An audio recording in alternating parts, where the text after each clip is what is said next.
I'm not talking theologically. I'm not talking about the miracles. I'm talking not about the teachings or the acts. I'm talking about the man. What was he like? Just play a game. What do you think of when you think of Jesus? Solomon's head of Christ, perhaps?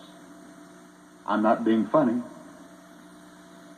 I think of Bill Daniel in the Christmas passage.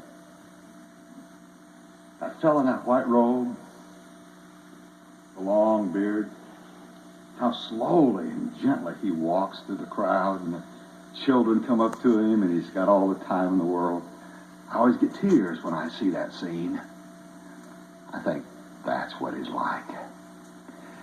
I don't think of Jesus calling down fire on the enemies of God.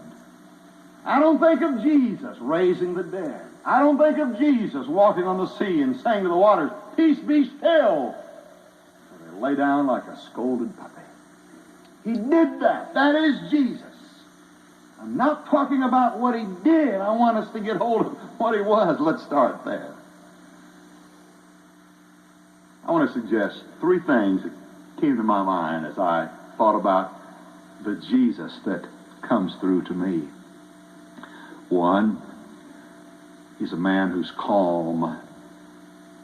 C-A-L-M, always calm. Never out of control.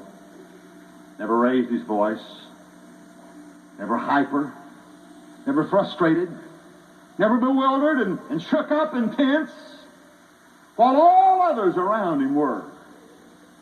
Where Jesus was the eye of the hurricane.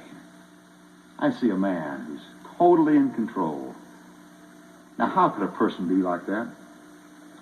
It must have been that he had such a deep faith in God, his Father, that he knew no matter how things seemed, things were okay. And he would praise him. There was a calmness.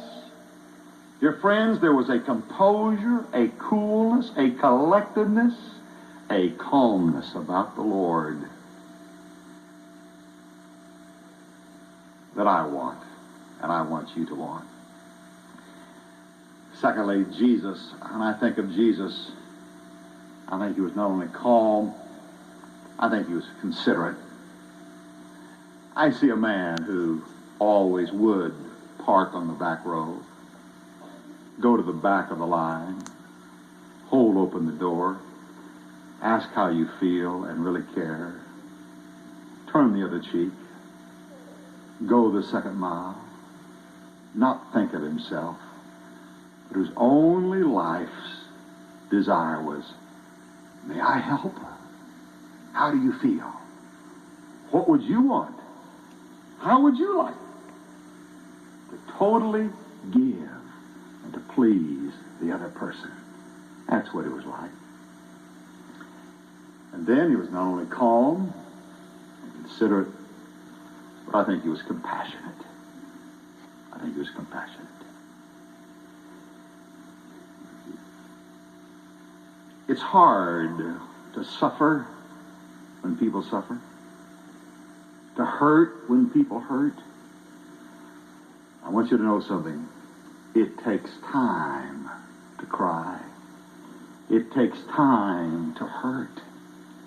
And a person that never takes the time to touch lives, to smell the roses, to experience life, and to rejoice when others rejoice, but to cry when others cry as well, is missing a whole lot of what it means to be the medicine of a sick society and the balm in Gilead. This is the area of my life I work on the most. I never cease to be amazed at a Bob Johnson. Someone can tell in the lobby of the church about a friend with cancer in North Carolina he never heard of. And Bob's tears just roll down his cheek. A minister of pastoral care. I never cease to be amazed at a Felix Wagner, whom I always asked to go with me to make a death call because he knows just what to say, who just sits there with tears and shakes his head and says, God bless you, like I never heard it said. And you know what I've come to believe? That compassion is closely equated to time. It isn't what you say. It's just that you were there. It wasn't your logic. It was your listening that made the difference. And isn't that a part of the consideration and the calmness and the beauty of the life of Jesus? I want that for myself. And I want that for you, my dear people. Hunting season opens next Saturday.